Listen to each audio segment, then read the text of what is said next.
Daily. Taste the Daily. Holidays nale adi namma GT Holidays da. South India's #1 travel brand. Bhaskar, hi Andy. Hi Andy.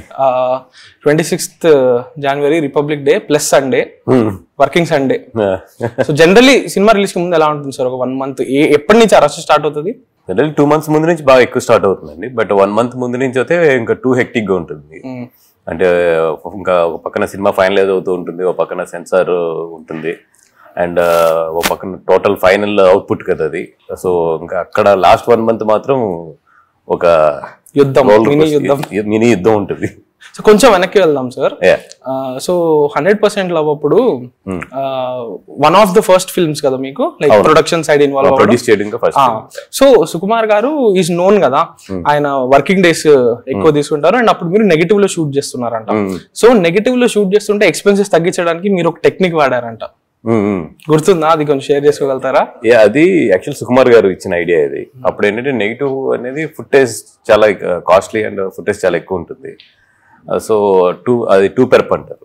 General గా ఏంటంటే మనకి 4 perp 2 perp 4 perp 3 perp అంటారు. అంటే ఏంటి sir అది exact? అదేం లేదండి, ఒక ఫిలిం ని ఒక మీరు ఫిలిం వరకు అబ్జర్వ్ చేస్తుంటే దాంట్లో ఒక ఇట్లా గీత కింద ఉంటే ఒక చిన్న బ్రాకెట్ ఉంటుంది కదా, దాంట్లో ఒక ఫ్రేమ్ అంటాం దాన్ని. ఓకే.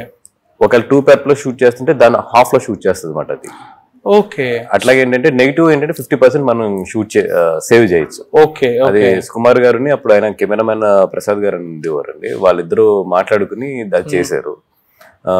దాన్ని మళ్ళీ అంటే దానికి వేరే మొత్తం టోటల్ టెక్నాలజీ కానీ ఇదంతా కూడా వేరే ఉంటుంది ఎక్స్ట్రాక్ట్ చేసేటప్పుడు అంతా కూడా. అంటే దాన్ని మళ్ళీ 24 frames తీసుకురావాలి కదా. ఇప్పుడు ఏంటంటే 24 frames ని మనం హాఫ్ చేసి 12 frames కింద తీసుకుంటాం, మళ్ళీ దాన్ని 24 frames చేయాలి. సో దాన్ని అప్పుడంతా కూడా మంచి ఎక్స్పీరియన్స్ అది. సో ఎకనామికల్ గా మీకు సేవ్ అవుతుంది, డెఫినెట్గా సేవ్ అవుతుంది. అప్పుడంతా నెగిటివ్ కాస్ట్ కదా చాలా, ఆ నెగిటివ్ లో చాలా సేవ్ అవుతుంది. సో డిజిటల్ వచ్చాక ఎక్స్పెన్స్ ఇవన్నీ తగ్గినాయా పెరిగినాయా? డిజిటల్ వచ్చిన తర్వాత 100% ఆ నెగిటివ్ అండ్ ఆ ల్యాబ్ అయితే తగ్గింది. ఎందుకంటే అప్పుడు ల్యాబ్ కాస్ట్ ఇవన్నీ ఉండేది, ఇప్పుడు ప్రాసెసింగ్ కాస్ట్ అంతా కూడా తగ్గిపోయింది కదా. బట్ స్టోరేజ్ కాస్ట్ కూడా ఇప్పుడు తక్కువే. ఒక సినిమా మొత్తం చూస్తే హార్డ్లీ 2 lakhs 2.5 lakhs కి స్టోరేజ్ వచ్చేస్తుంది. అండ్ కెమెరాస్ రెంట్లు ఎట్లాగా కామన్ ఇవన్నీ కూడా. కొంచెం కెమెరా రెంట్లు పెరిగినాయి కానీ నెగిటివ్ మీద మంచి సేవ్ అవుతుంది. Congratulations for I last movie. Actually నాకు చాలా నచ్చింది మూవీ. అంటే ప్రతిదీ ఈవెంట్ ఫిల్మే అవ్వాల్సిన అవసరం లేదు, పెద్ద స్టార్ ఉండాల్సిన అవసరం లేదు. లైక్ సరదాగా వెళ్ళి ఫ్రెండ్స్ తో ఒక సినిమా ఎంజాయ్ చేసి వచ్చేసామనే లాగా it was a very sweet film. But మీరు చెప్పారు even though theatrically did really well, ఎక్కడైతే నాకు 15 రూపాయలు రావాలో అక్కడ 10 రూపాయలే వస్తున్నాయి. ఎందుకంటే ఓవరాల్ గా థియేట్రికల్ రెవెన్యూ అనేది ఫుట్ ఫాల్స్ అనేది తగ్గాయి. Sir, can we ever go back to those profit margins? అంటే లేదండి. అంటే ఇప్పుడు వన్స్ టెక్నాలజీ ఎవాల్యుయేట్, ఇందాక మీరు మాట్లాడారు నెగిటివ్ గురించి.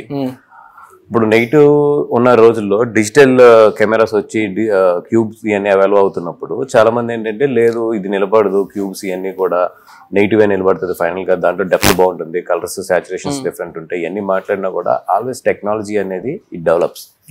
No body can stop the technology. మనం టెక్నాలజీతో పాటు మనం ఇవాల్వ్ అయ్యి ఎదురుకెళ్తున్నాయి తప్పితే మనకి థియేటర్ సిస్టమ్ అనేది మనకు చాలా ఇష్టం. థియేటర్ సిస్టమ్ ఉంటుంది, నేను పోదని చెప్పను, కానీ దాని షేప్ అయితే మారుతుంది, ఇప్పుడు ఉండేటే అయితే ఉండదు. సో ముందున్న ప్రాఫిట్ మార్జిన్స్ మళ్ళీ కనిపించావు sir, at least for mid range movies కి అయితే ఇంతకు ముందున్న థియేటర్కల్ నుంచి వచ్చే ప్రాఫిట్స్ అయితే మాత్రం ఇప్పుడు కనబడవు. ఓకే. ఇంకా industry as an industry we have to deal with it. We have to evaluate. మన దాంట్లో ఆ ఎవాల్యుయేషన్ తో పాటు మనం కూడా చేంజెస్ చేసుకోవాలి తప్పదు. సో ఇట్లాంటి చేంజెస్ కనిపిస్తున్నప్పుడు మీరు GA2 లో ఎంచుకునే కథలు అవి కూడా డ్రాస్టికల్లీ మారుతుంటాయి కదా. లైక్ మేబీ ఒక 5 years ముందు ఒక భలే భలే మగాడు ఇలాంటి మూవీ 10 years అయిపోయింది, సారీ 10 years అయిపోయింది ఆల్రెడీ. అలాంటి మూవీ ఇప్పుడు ఐదర్ మిడ్ రేంజ్ లో తీయడం కష్టమేమో నాకు అనిపిస్తుంది. అంటే అదేనండి, అట్లాంటి ఇప్పుడు ఫిలిం కి ఎంటర్టైన్మెంట్ జోనర్ అయినా ఏ జోనర్ అయినా కూడా ఫిలిం బాగుంటే డెఫినెట్ గా ఆడుతుంది, దాంట్లో మనకి ఎటువంటి డౌట్ లేదు. ఫిలిం బాగుంటే థియేటర్స్ లో 100% ఆడుతుంది. బట్ ఏంటంటే ఇప్పుడు మనం ప్రొడక్షన్ చేసేటప్పుడు బడ్జెట్స్ దగ్గర వచ్చినప్పుడు కానీ, లేదంటే మనం రెవెన్యూ క్యాలిక్యులేట్ చేసుకునేటప్పుడు కానీ ఇరువరకులాగా ఇష్టం వచ్చిన నెంబర్లు వేసుకోకూడదు థియేటర్ నుంచి. అంటే మన హిట్ అయితే ఈ ఏజ్ లో ఉంటాము, ఒకవేళ లేదు ఈ రోజు యావరేజ్ అనేది లేదు థియేటర్. అదే హిట్టా సూపర్ హిట్టా ఫ్లాప్ ఆ మూడే ఉన్నాయి. డిజాస్టర్ లేకపోతే minimum guarantee from the theatre అనేది ఈ రోజు లేదు. ఐదర్ పడితే బాల్ అటు పడుతుంది లేదా కొడితే 6. ఇప్పుడు బెస్ట్ ఎగ్జాంపుల్స్ కూడా మన సంక్రాంతి కూడా చూస్తున్నాం కదా మనం. అందుకని చెప్పి ఇరువర్ట్ల మినిమం సేఫ్ అనేది అయితే మాత్రం ఇప్పుడైతే లేదు. ఓకే, సో తండేల్ మీరు కథ ఇమాజిన్ చేసుకున్నప్పుడు దీన్ని ఏ స్పాన్ లో ఇమాజిన్ చేసుకున్నారు? ఎందుకంటే ఐఎమ్ అస్యూమింగ్ కథ మీ దగ్గర ముందే ఉండింది, తర్వాత చందు గారు వచ్చి ఇప్పుడు అంటే కార్తికేయ జరుగుతున్న టైంలోనే చందు గారికి ఈ కథ మేము చెప్పించడం అనేది జరిగింది. ఈ కథ ఎక్కడ పట్టారు సార్ అసలు ఫస్ట్? ఈ కథ ఏంటంటే నా చైల్డ్హుడ్ ఫ్రెండ్స్ భాను వీళ్ళు ఉన్నారు, రియాజ్ భాను అని వీళ్ళు ఉన్నారు. వాళ్ళ ద్వారా ఫస్ట్ నాకు వచ్చింది, భాను ద్వారా వచ్చింది. వచ్చినప్పుడు ఏంటంటే ఇట్లా ఒక ఒరిజినల్ గా జరిగిన కథ ఉంది, ఇలా కార్తిక్ అని ఒక రైటర్ ఉన్నాడు, ఆయన ఇట్లా కథ బాగుందని చెప్పి ఆయన వచ్చి తీసుకొచ్చారన్నమాట నా దగ్గరికి. తీసుకొస్తే విన్నాను. అది ఇప్పుడు మన దీంట్లో కోబ్రా డిస్ట్రిక్ట్ కింద కూడా ఉన్నాడు ఆయన. విని నాకు అంటే నచ్చింది. అప్పుడు దీని పేరు జెట్టి అని ఉండేది. ఎన్ని ఇయర్స్ బ్యాక్ ఇది? ఇది ఒక అంటే before corona, I think corona run అవుతున్నట్టుంది ఆ టైంలో వచ్చింది. వచ్చిన తర్వాత నాకు ఫస్ట్ ఈ కథ అన్నప్పుడు ఏంటంటే చందుగా చేస్తే బాగుంటుంది అనేది మనసులో మాత్రం ఉండేది. బట్ ఆయన అప్పుడు కార్తికేయ 8లో ఎన్నిట్లో బిజీ ఉన్నారు. కార్తికేయ రన్నింగ్ టైంలోనే ఒకసారి వెళ్ళి కార్తికేయ 2 రన్నింగ్ టైంలో నేను ఒకసారి చెప్పాను ఆయన కదా. చెప్తే నెక్స్ట్ డే ఆయన కాల్ చేసి, లేదు భాస్కర్ చాలా బాగుంది, బట్ నా దగ్గర ఇంకో కథ ఏదో నేను తయారు చేసుకుంటున్నాను, బట్ ఈ కథ నన్ను హాంట్ చేస్తుంది, ఒకవేళ ఇన్ కేస్ నేను డైరెక్ట్ చేసినా చేయకపోయినా I want to be A part of this film అని అన్నారు. తర్వాత మళ్ళీ ఒక 1 వీక్ తర్వాత లేదు సార్ నేనే ఇది ఐ విల్ డైరెక్ట్ దిస్ అండి, నాకు చాలా బాగా నచ్చింది అని చెప్పి అక్కడి నుంచి ఆయన రీసెర్చ్ చేయడం, కార్తిక్ తీసుకొచ్చిన పాయింట్ ని, అంటే కార్తిక్ ఏంటంటే ఇట్స్ తన వేలో తను చేసుకుంటూ వచ్చాడు మొత్తం ఒరిజినల్ ఇన్సిడెంట్ అనేది. ఆయన దాన్ని సినిమాటిక్ గా మార్చుకుని ఇంకా ఆయన డీప్ గా రీసెర్చ్ చేసుకుని ఎక్కడెక్కడ ఏమేమి జరిగినాయి వీళ్ళ స్టోరీతో పాటు ఇంకా అక్కడక్కడ ఏ ఇన్సిడెంట్లు ఎప్పుడెప్పుడు ఎలా జరిగినాయి అన్ని కూడా ఆయన మొత్తం రీసెర్చ్ చేసుకుని ఆ టైం లైన్ అంతా ఆయన సెట్ చేసుకుని మొత్తం దాన్ని ఒక స్క్రీన్ ప్లే ఆర్డర్ లో తెచ్చుకున్నారు ఆయన మొత్తం. సూపర్. ఇందాక ఫస్ట్ టైం నా స్పాన్ ఉంటుంది కదా, మీరు కథ విన్నప్పుడు ఓకే ఈ సినిమా ఐదర్ కోటబొమ్మలా కొంచెం రియలిస్టిక్ గా అట్లాను తీయచ్చు, లేకపోతే ఇప్పుడున్న ఫామ్ అయితే కొంచెం శ్యామ్దత్ గారితో మాట్లాడుతున్నప్పుడు చెప్పారు ఎంత గ్రౌండెడ్ స్టోరీ అయినప్పటికీ ఆ విజువల్స్ అనేవి మేము థియేటర్ ఎక్స్పీరియన్స్ ఇవ్వాలంటున్నాం, సో స్పెక్టాకిల్ లాగా కనిపించాలి, కొంచెం ఆ బిగ్నెస్ అనేది కనిపించాలి even though it is a grounded story. So ఈ కథని పెద్దగా చెప్పాలా లేకపోతే రియలిస్టిక్ గా ఇప్పుడు మనం తమిళ్లో చూస్తుంటాం మలయాళంలో చూస్తుంటాం కదా, అలా రియలిస్టిక్ టోన్ లో వెళ్ళాలి, ఆ డెసిషన్ ఎలా తీసుకున్నారు? అది అంటే ఇది చాలా వ్యాస్ట్ డిస్కషన్ జరిగిందండి మా చందు గారితో. ఆయన ఒకటే ఏమన్నాడంటే, భాస్కర్ ఇది ఇప్పుడు దీన్ని ఒక డాక్యుమెంటరీ కింద కూడా తీయచ్చు, ఒక కమర్షియల్ డాక్యుమెంటరీ కింద కూడా తీయచ్చు. చాలా మంది ఏంటంటే ఒరిజినల్ కథలు కాబట్టి దీన్ని ఒక కమర్షియల్ డాక్యూ కింద ఒక నీట్ అథెంటికేషన్ తో వెళ్ళొచ్చు. But I'm presenting this film ఆ ఒరిజినాలిటీ ఉంటుంది. అంటే ఆయన బెస్ట్ చెప్పింది ఏంటంటే ఆయనకి రంగస్థలం అండ్ పుష్ప ఇవన్నీ రిఫరెన్స్ ఇచ్చాను నాకు. అవి చాలా రియలిస్టిక్ గా ఉంటాయి, అట్ ద సేమ్ టైం ఒక కమర్షియాలిటీ మిస్ అవ్వదు. అదొక కొత్త జోనర్ సార్, దానికి దీనికి మధ్యలో ఎవాల్యుయేట్ అవుతుంది. సో ఇది రియలిస్టిక్ గానే ఉంటుంది చూసినప్పుడు క్యారెక్టర్స్ గానీ ఇదంతా, అట్ ద సేమ్ టైం ఒక సినిమాటిక్ ఎక్స్పీరియన్స్ మిస్ అవ్వకూడదు అని ఆయన అది ఏదైతే ఒక కొత్త జోనర్ ఇప్పుడు ఎవాల్యుయేట్ వస్తుందో దాన్ని తీసుకున్నారు. మిక్స్ ఆఫ్ సినిమాటిక్నెస్ అండ్ రానెస్ రెండు కలిసి ఉంటుంది. ఓకే, సో ఇటువంటి దాంట్లో మీ ఇన్పుట్స్ ఎలా ఉంటాయి ఈ డిస్కషన్స్ లో? వాటిలో ఎట్లా ఉండబోతుంది ట్రీట్మెంట్ సినిమా అనేది? లేదండి, అంటే ఇప్పుడు ఎట్లా ఉంటుంది అంటే ఇప్పుడు ఒక కొత్త డైరెక్టర్ మొత్తం టీం అంతా కొత్తది, అట్లాంటప్పుడు మా ఎక్స్పీరియన్సెస్ అక్కడ ఉపయోగపడతాయి. అంటే మీకు ఇక్కడ అందరూ ఎక్స్పీరియన్స్ పీపులే ఈ తండేలు చేసింది. ఇప్పుడు చంద్రమోహన్ రెడ్డి గారు ఆల్రెడీ ప్రూవ్డ్ డైరెక్టర్ అయిన, శ్యామ్ దత్ గారు very proved cameraman, Devi Sri Prasad గారు, నవీన్ మన ఎడిటర్ నవీన్ గారు, అందరూ కూడా team very strong and experienced team. అందరూ కూడా చాలా హైలీ అప్రిషియేటెడ్ పీపుల్. ఇంత స్ట్రాంగ్ టీం ఉన్నప్పుడు మనం ఎక్కువ దానికి వెళ్ళిపోవడం. ఇప్పుడు మన బాధ్యత ఎక్కడ కథ వరకు చూసుకున్నాం, బాగుంది, ఓకే దీన్ని ఎంత బడ్జెట్ లో చేయాలి ఏంటి ఇది చేసుకుని ఇంకా అంత మంచి టెక్నీషియన్స్ ఉన్నప్పుడు వాళ్ళ చేతిలో పెట్టేయడం బెటర్. దీన్ని ఓకే, నేను శ్యామ్దత్ గారితో మాట్లాడుతున్నప్పుడు ఒక విషయం చెప్పారు, దట్ వీలైనంత వరకు మనం గ్రీన్ స్క్రీన్ అవాయిడ్ చేయడానికి ట్రై చేద్దాము. ఒక స్టార్మ్ సీక్వెన్స్ ఉంది, దానికి మనం గ్రీన్ స్క్రీన్ పెట్టుకుందాం, మిగిలిన వాటిలో let's go with real locations అని. బట్ ఆ చాయిస్ అనేదాన్ని, ఆ క్రియేటివ్ చాయిస్ అనేదాన్ని మీరు కూడా లైక్ అప్రూవ్ చేయాలి కదా. End of the day real location లో షూట్ చేస్తున్నామా లేకపోతే గ్రీన్ మ్యాట్ లో షూట్ చేస్తున్నామా లేకపోతే సెట్ చేస్తున్నామా, ఆ కాల్స్ మీరు ఎలా తీసుకుంటారు? అంటే ఇప్పుడు ఆయన చెప్పిన ఎపిసోడ్ లో ఒక స్టార్మ్ ఉంటుంది, మొత్తం తుఫాన్ ఉంటుంది. ఆ తుఫాన్ లో ఒక ఇన్సిడెంట్ జరిగింది అక్కడ. అది సముద్రం మీద ఇప్పుడు హీరో గారి ఇంట్రొడక్షన్ ఉంటుంది, అది ఒరిజినల్ సీ మీద షూట్ చేసాం. కొంచెం సీ నుంచి ఒక 3-4 కిలోమీటర్స్ లోపలికి వెళ్ళి షూట్ చేసాం అది. అట్లాగే చాలా సీన్స్ ఒరిజినల్ షూట్ చేసాం ఈ సినిమాలో సీ మీద. బట్ ఇది ఇంపాసిబుల్ షూట్ చేయడం. అట్లాంటివి ఏంటంటే క్రియేట్ చేయాలి, మొత్తం క్రియేట్ చేయడానికి దానికి ఒక చాలా రీసెర్చ్ చేసుకున్నాం మనం. ఇంచుమించు మాకు రీసెర్చ్కి ఒక 1 year టైం పట్టింది. ఎందుకంటే ఇప్పుడు హ్యూజ్ బడ్జెట్స్ కూడా పెట్టలేము, అంటే లైక్ అది చాలా కాస్ట్లీ అఫేర్ అది. సో మాకున్న బడ్జెట్లో తెచ్చుకోవాలి దాన్ని, at the same time quality miss అవ్వకూడదు. దానికి ఇంచుమించు మాకు ఏంటంటే ఒక 6-7 months చాలా కంపెనీలు తిరిగి దాన్ని ఎలా చేయాలి ఏంటి, కొన్ని మేనేజర్స్ ట్రై చేసాము, ఫెయిల్ అయ్యాము, ఇట్లాగ ఏంటంటే చాలా చేసుకుంటూ వచ్చామండి, చేసుకుంటూ. బట్ ఇప్పుడు క్వాలిటీ చూస్తే మీకు అర్థం అవుతుంది. అంటే ఫస్ట్ రియల్ లొకేషన్ లో షూట్ చేసామన్నారు కదా, సో అవి రియల్ లొకేషన్ లో షూట్ చేస్తే మీకు ఎకనామికల్లీ వైబుల్ అనిపించిందా? అవి కూడా గ్రీన్ స్క్రీన్ కి వెళ్లకుండా అంటే క్యాలిక్యులేషన్ వేసుకుని ఉంటారు కదా? Actually green screen is always expensive okay compare to the ఇది. కొన్ని క్రియేట్ చేయలేము అన్నప్పుడు it's better to go to the green screen. దీంట్లో ఏంటంటే చిన్న కాంప్లికేషన్ ఉంది, ఉన్నా కూడా ఎంతైనా గ్రీన్ మ్యాట్ ఏమవుతుంది అంటే ఎంత చేసినా కూడా అది ఆర్టిఫిషియాలిటీ కొంచెం తెలుస్తుంది. ఈ రోజు అంటే ఉన్న టెక్నాలజీకి తెలియదు కానీ బట్ ఎంతో కొంత తెలుస్తుంది. బట్ ఇక్కడ కోఆపరేషన్ ఉంది నాకు, హీరో గారి దగ్గర నుంచి కానీ, డైరెక్టర్ గారి దగ్గర నుంచి కానీ, మన డిఓపి దగ్గర నుంచి కానీ ఉన్నప్పుడు వాళ్ళు కూడా they wanted to shoot it in a real time. Nice. దాని గురించి అని వీలైనంత వరకు రియల్ టైంకి వెళ్ళారు. Super sir. చాలా మంది డైరెక్టర్స్ తో ట్రావెల్ అయి ఉంటారు కదా, చాలా మంది. అంటే ఐఎమ్ అజ్యూమింగ్ మీరు ఆబ్వియస్లీ ఎస్ చెప్పిన కథల కంటే నో చెప్పిన కథలు ఇంకా చాలా ఎక్కువ ఉంటాయి కదా. ఐ వాంట్ టు నో, ప్రతి డైరెక్టర్ తో ఒక ట్రావెల్ అనేది ఒకటి ఉంటుంది. ఆ డైరెక్టర్ తో ట్రావెల్ చేయడానికి కొన్ని క్వాలిటీస్ ఉంటాయి, బట్ ఒక డైరెక్టర్ తో ట్రావెల్ చేయకపోవడానికి క్వాలిటీస్ చేస్తే మీరు okay I don't want this director అనుకుంటారు? What are the like red flags లాంటివి? నాకు ఇప్పుడు వరకు నేను చేసిన సినిమాలన్నీ అందరు డైరెక్టర్స్ కూడా బయట కూడా నాకు మంచి రిలేషన్ ఉంటుంది. వాళ్ళతో నేను రెండో సినిమా చేసినా చేయకపోయినా కూడా చాలా మంచి రిలేషన్స్ ఉంటాయి. ఏదో ఒక్కటే డిస్టర్బ్ అయిన తప్పితే అట్లాంటి ఆర్ట్ సిచ్యువేషన్స్ అయితే నాకు ఎక్కువ పెద్ద ఫేస్ అవ్వలేదు. ఎక్కువ ఫేస్ అయినా కూడా నేను అట్లా లైట్గానే తీసుకుంటాను, టు బి హానెస్ట్. అంటే ఓకే ఇక్కడ ఎవరి లైఫ్ వాళ్ళది వెళ్తుంటారు, success and failures is just matters. So ఒకవేళ ఎవరన్నా గమని నా దగ్గర నుంచి దూరం వెళ్ళినా లేదు, నేను అతని నుంచి దూరంగా ఉన్నా కూడా నేను దాన్ని చాలా అబ్జెక్టివ్ గానే చూస్తాను తప్పితే I don't go in to the నన్ను వదిలేశారు ఇట్లాంటి నాకు. బట్ మీ క్వశ్చన్కి ఏంటంటే మీరు ఏదైతే చెప్పారో వాళ్ళ డైరెక్టర్తో చేయకూడదు ఇట్లాంటి డైరెక్టర్తో, నాకైతే పర్సనల్ ఎక్స్పీరియన్సెస్ ఏం లేవు. నాకు మోస్ట్లీ స్క్రిప్ట్ కొన్ని ఏంటంటే కొన్ని వర్క్ చేసిన తర్వాత వదిలేసినవి ఉన్నాయి. అవి ఏంటంటే మనం అనుకుంటున్నట్టు రావట్లేదు. ఎక్కడ ఏంటంటే మనకు డిస్కషన్స్ లో ఇట్లో కూర్చున్నప్పుడు ఏంటంటే మనకు సింక్ అవ్వట్లేదు. మేబీ అది మంచి స్క్రిప్టే, మంచి డైరెక్టర్ అయి ఉండొచ్చు, బట్ ఏంటంటే సింక్ అవ్వనప్పుడు 100% ఆ ప్రాజెక్ట్ స్మూత్ వెళ్తూ ఐదర్ మనం అతను నమ్మేసి వదలాలి. అట్లాంటి సిచ్యువేషన్స్ వచ్చినప్పుడు కాల్ తీసుకోవాల్సి వస్తుంది. అట్లాంటి కొన్ని జరిగినాయి కానీ వన్స్ సినిమా స్టార్ట్ అయ్యాక మాత్రం మళ్ళీ రిలేషన్ పెద్ద పాడవడం ఎప్పుడు లేదు.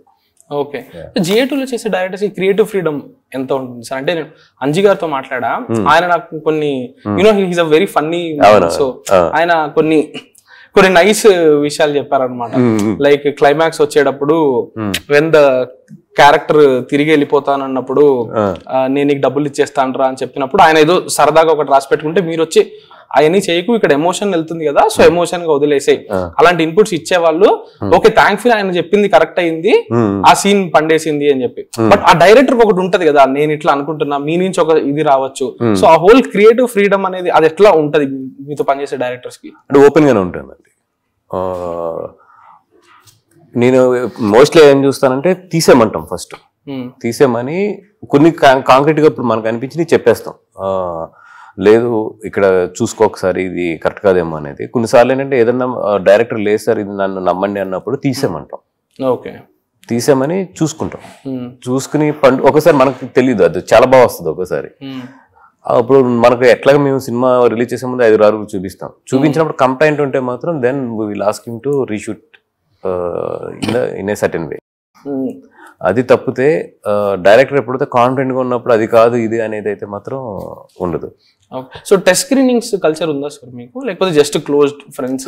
లేదండి, టెస్ట్ స్క్రీనింగ్ ఉంటుంది, బట్ అనేది మేము ఇన్వాల్వ్ అవ్వము. అది డిపార్ట్మెంట్ చూసుకుంటుంది. చూసుకుని వాళ్ళంతా ఫైనలైజ్ చేసుకున్న దగ్గర మా దగ్గర తీసుకొస్తారు. ఇఫ్ మరీ మాకు ఏదైనా కొడుతుంటే చెప్తాం అది కాదు వేరే మార్చుకుని, again they will come with the other option. అంతే తప్పితే 10 ఆప్షన్స్ లోకి we don't enter. Okay. So Thandel విషయంలో నాకు బాగా నచ్చింది ఏంటంటే మూవీ అనౌన్స్ అయినప్పటి నుండి మూవీని ఆడియన్స్ మైండ్ లో కాన్స్టెంట్ గా ఫీడ్ చేస్తూనే ఉన్నారు.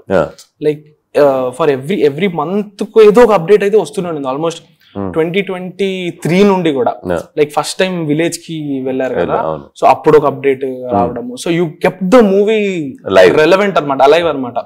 అండ్ సాంగ్ షూట్ చేసినప్పుడు సాంగ్ షూట్ జరుగుతుంది అని చెప్పడం కానివ్వండి, something or the other kept happening which wasn't the case with the previous films you made. So ఈసారి మార్కెటింగ్ లో అది కాన్షియస్ గా డెసిషన్ తీసుకున్నారా? అండి, అంటే చందు గారి ఐడియా ఇది. Because we are investing so much money, huge budget. ఇది హ్యూజ్ బడ్జెట్ అన్నప్పుడు ఏంటంటే దీనికి అన్ని సినిమాల్లాగా ప్రజెంట్ చేయడం కాదండి. సో ఫ్రమ్ డే 1 తండేల్ అనేది జనాల్లోకి వెళ్ళిపోయి ఫస్ట్ ఏంటంటే ఈ సినిమా ఎప్పుడు రిలీజ్ అవుతుంది ఏంటి అని కాదు, ఒక పెద్ద సినిమా గీతార్స్లో రెడీ అవుతుంది అనేది అయితే మనం we should prepare the audience అనేది ఫస్ట్ నుంచి ఆయన ఐడియా. శ్రీకాకుళం వెళ్తాం కానీ ఇవన్నీ కూడా ఆయన హీరో గారు కూర్చుని నాకు డైరెక్టర్ గారు చెప్పారు. అండ్ ఇమీడియట్లీ ఆయన మీద ఉన్న కాన్ఫిడెన్స్ కొద్ది ఎదురుకెళ్దామని చెప్పాను. ఓకే. అండ్ ఈ టైంలో మీరు ఎలా చూస్తున్నారు సార్ ఈ హోల్ మార్కెటింగ్ దీన్ని? ఎందుకంటే సినిమా తీయడం వరకు ఒక ఎత్తు అయితే దాన్ని పొజిషన్ చేసి జనాల్ని థియేటర్ తీసుకురావడం ఫీల్స్ లైక్ కంప్లీట్లీ డిఫరెంట్ ఇది కదా. So how are you looking at మనకి ఇప్పుడంతా కూడా జనాలు 2 things మంచి జడ్జ్ చేస్తున్నారు. One is audio and second is the trailer. Audio ఇది 100% ఇప్పుడు 3 సాంగ్స్ రిలీజ్ చేసాం. 3 సాంగ్స్ కి కూడా సూపర్ రెస్పాన్స్ ఉంది. And trailer is at to come on 27th or 28th I think. So అందుకని చెప్పి ఆ ట్రైలర్ మీద టెన్షన్ ఉన్నాయి. ఈ రోజు మీకు కొంచెం లేట్ గా రావడానికి కూడా వన్ ఆఫ్ ది రీజన్ అదే. సో బట్ మాకేంటంటే 100% ఈ సినిమాకి మెటీరియల్ ఉంది కాబట్టి మన దగ్గర. ఇప్పుడు కథ లేకపోతే మనం కొంచెం కష్టపడాలి. ఈ సినిమాకి మెటీరియల్ అంతా ఉంది కాబట్టి డెఫినెట్గా సినిమాకి ఎప్పుడైతే మెటీరియల్ ఉందో ఆటోమేటిక్ గా కనెక్ట్ అవుతుంది. వన్స్ జనాలు కనెక్ట్ అయిందా ఆ సినిమా మార్నింగ్ షో నుంచి హిట్ చేసేస్తున్నారు. సినిమా ఇదివరకు ఏంటంటే చూసిన తర్వాత ఉంది, ఇది ఇప్పుడు ఏంటంటే చాలా వరకు దాని ఆరా బట్టే డిసైడ్ అయిపోతుంది సినిమా. ఎంత కాన్ఫిడెంట్ ఉన్నారు సార్ తండేల్ విషయంలో? 100% అండి. ఎందుకంటే ఇది ఏదో ఎక్కడో క్రియేట్ చేసిన కదో లేదంటే రాసిన కదో కన్నా కూడా ఇది జరిగింది కదా, రియల్ గా జరిగింది కదా. దాని నుంచి కొన్ని ఇన్సిడెంట్స్ తీసుకుని ఇన్స్పైర్ అయి తయారు చేసిన కథ కాబట్టి డెఫినెట్ గా ఇది చూస్తున్నప్పుడు అంతసేపు ఓహో ఇలా జరిగిందా ఇక్కడ అనే ఆ ఫీలింగ్ లో అయితే ఆడియన్ ఉంటాడు. Okay. So proper theatrical experience, proper theatrical experience. ఎందుకంటే ఇప్పుడు అది భయంకర ఈ ఓటీటీ సినిమా థియేటర్ సినిమా అనేది చాలా చూస్తుంటారు కదా మీరు డిస్కషన్ ఎట్లా. And I always wanted to ask you this last, ఇప్పుడు ఈ ఓటీటీ థియేటర్ అది పెద్ద డిస్కషన్ జరుగుతుంది కాబట్టి సినిమా స్టార్టింగ్ లో ఆ ఓటీటీ బ్రాండ్ స్ట్రీమింగ్ పార్ట్నర్ అని వేస్తారు కదా, అది వేయకుండా ఉండలేమా? Is it like deal or something? Agreement లో కంపల్సరీ పెడతారు వాళ్ళు. ఓకే. అది వేయకపోతే ఇమీడియట్లీ నోటీసెస్ వచ్చిన రోజులు కూడా ఉన్నాయి. ఓకే. సో అందుకని చెప్పి అది అంటే that is their business, they want promote their business. దానికి ఏంటంటే సినిమా వచ్చే ముందు ఇది ఈ ప్లాట్ఫామ్ లో ఉంటుంది అనేది they want to tell it to the people. అంటే ఇప్పుడు ఉన్న సిచ్యువేషన్ లో 35 to 40% ఓటీటీ నుంచే కవర్ అవుతుంది బడ్జెట్స్. అంటే ఫ్యూచర్ లో అంత ఉండకపోవచ్చు. As of now I'm telling so ఇంకా 35% 40% బడ్జెట్ కవర్ చేసినప్పుడు if we say we don't do this that మనకు ఆప్షన్ ఉండదు. ఇప్పుడు ఓటీటీ వాళ్ళకి అంత స్టేక్ ఉండడము అంటే మీరు స్టార్ట్ అయినప్పుడు satellite use to be one thing, but ఓటీటీకి ఆల్మోస్ట్ ఇప్పుడు మీరు చెప్తున్నట్టే 40-50% స్టేక్ ఉండడం, is it a good thing? It is practical, it has happened, జరిగిపోయింది. అంటే ఇప్పుడు సినిమా ఇంటికి వచ్చేసింది, నువ్వు సినిమా థియేటర్కి వెళ్ళక్కర్లేదు. సినిమా ఇంటికి వచ్చేసినప్పుడు ఆటోమేటిక్గా లగ్జరీ ఒకటి ఇంట్లో ఉన్నప్పుడు డెఫినెట్గా థియేటర్కి వెళ్ళి సినిమా చూద్దాం, చాలా రోజులు బయటికి వెళ్ళి చాలా రోజులు అయింది ఫ్యామిలీతో అనుకున్న వాళ్ళు తప్పితే ఇప్పుడు బిజీగా ఉండే లైఫ్లో ఉండే వాళ్ళు వీళ్ళందరూ కూడా they want watch it in the home because no need to go out కాబట్టి. సో ఒక మీడియం క్రియేట్ అయిపోయింది, దాన్ని మనం ఎవ్వరూ ఏమీ ఇప్పుడు ఆపలేము, ఉన్న రియాలిటీని యాక్సెప్ట్ చేసి వెళ్తున్నాయి తప్పితే. Okay. So how does the future of film production look, sir? Sir it is going to be very bright.